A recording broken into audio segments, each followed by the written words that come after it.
तर जय श्रीराम मित्रांनो, आज रविवार होता तर मी आणि माझ्या मित्रांनी साई टेकडीला जायचा प्लॅन केला होता.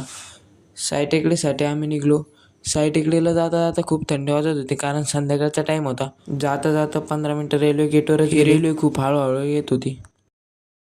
साई टेकडीला जाता जाता असं वाटत होतं आपण गावालाच चाललो. जाताना आम्हाला सोलापूर हायवे सुद्धा लागला. टेकडीला जाताना मस्त हिरवगार वातावरण होतं.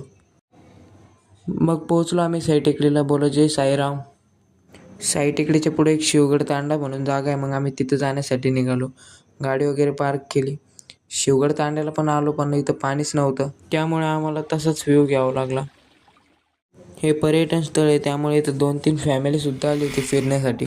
मग माझ्या मित्रांनी फोटोशूट चालू केलं. फोटो कसे आले कमेंट करून सांगा.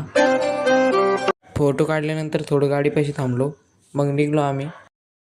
रस्त्याने जाता जाता खूप ट्रॅफिक लागला आम्हाला. तिथे शिवाजी महाराजांचा नवीन पुतळा स्थापित केला.